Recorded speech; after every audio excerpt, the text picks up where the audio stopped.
नमस्कार दर्शक बंधु आज किसी गुरुत्वपूर्ण खबर चैनल नुआ थे चैनल टी सब्सक्राइब करेंगे लाइक करेंगे देरी नक आज गुरुत्वपूर्ण खबर पर नजर पकाइबा। आज प्रथम खबर आसिला पाणीपाग नहीं बड़ अपडेट। राज्य में उपर महापारद 37 डिग्री टपिला 10टी सहर तापमात्रा। संपूर्ण खबर राज्य में उपर मुहा तापमात्रा रही 37 डिग्री टपिची 10टी सहर तापमात्रा।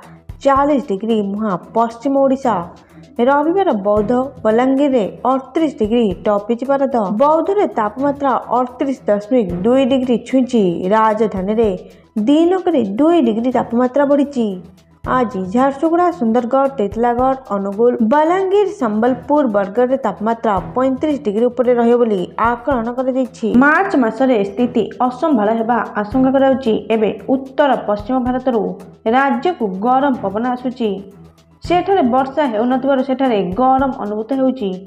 आसंता 2 सप्ताह पाग शुखिला रहे बोली आकलन कराइछि पाणीपाग विभाग पक्षरु। एपटे राज्य में बढ़ुछि ग्रीष्म प्रवाह। स्कूल कॉलेज पई खूब शीघ्र आसिबो गाइडलाइन जहाँकि सूचना मिली।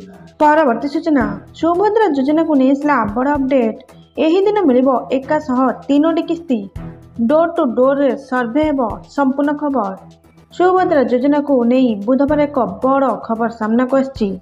जेपरी योग्य हिताधिकारी सुभद्रा योजन वंचित न होती से द्वार ठारू द्वार हिताधिकारी को खोजा जिवो।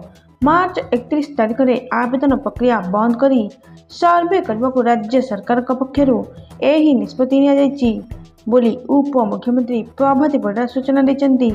से कहते द्वार को द्वार जाई 1-to-1 सर्वे करने अधिकारी वर्तमान पर्यंत प्राय 1 कोटी 8 लाख महिला आवेदन कर सारी। पंचम पर्यायर प्राय 1,20,000 महिला को प्रथम किस्ती प्रदान कर सर्वे पर जो हिताधिकारी बाकी रही से राखी पूर्णिमा 103 किस्ती मिलियो बोली कहते। आहरी भी चलित मार्च 6 तारिख में प्रथम किस्ती एवं मार्च 8 तारिख अंतर्जातीय महिला दिवस में द्वितीय किस्ती प्रदान कर द्वारा 1 कोटी अधिक हिताधिकारी उपकृत हेबे बोली से कहते जहाँकि सूचना मिली।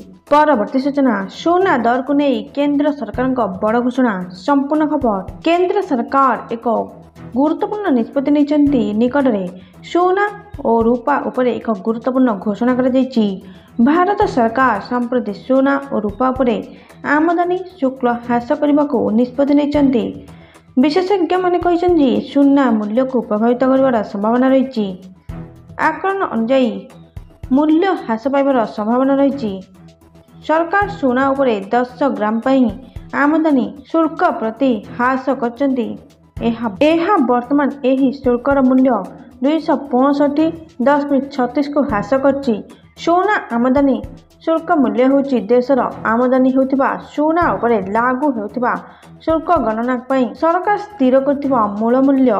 सरकार सोना परि रूपा उपर मध्य समान निष्पत्ति नेचंती। रूपा उपरे आमदानी शुल्क ह्रास करिया निष्पत्ति घोषणा कराइछि। एथिसह शुल्क हार 1025 टंका को ह्रास पाइछि।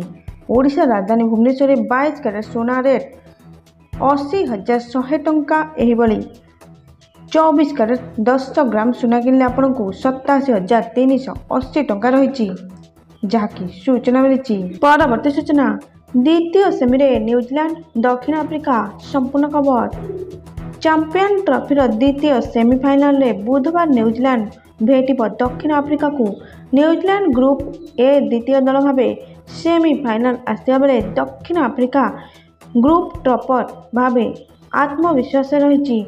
ग्रुप पर्यायर शेष लीग खेलने को दुबई गस्त कर न्यूजीलैंड एवं निजर लगे ग्राउंड लाहौर को फेरथिबा भी आत्मप्रकाशन करिछि। चैंपियन ट्रॉफी पूर्व पाकिस्तान में अनुष्ठित त्रिराष्ट्रीय श्रृंखला दल दक्षिण आफ्रिका को परास्त करथिला। पाकिस्तान को मध्य एक वार्म अप मैच रे हराइथिला। चैंपियन ट्रॉफीर सेमीफाइनल मैच रे भारतीय क्रिकेट दल ऑस्ट्रेलिया को 4 विकेट परास्त करछि। एही विजय सहित टीम इंडिया चैंपियन ट्रॉफीर फाइनल में पहुंची जहाँकि सूचना मिली। आज किसी गुरुत्वपूर्ण खबर।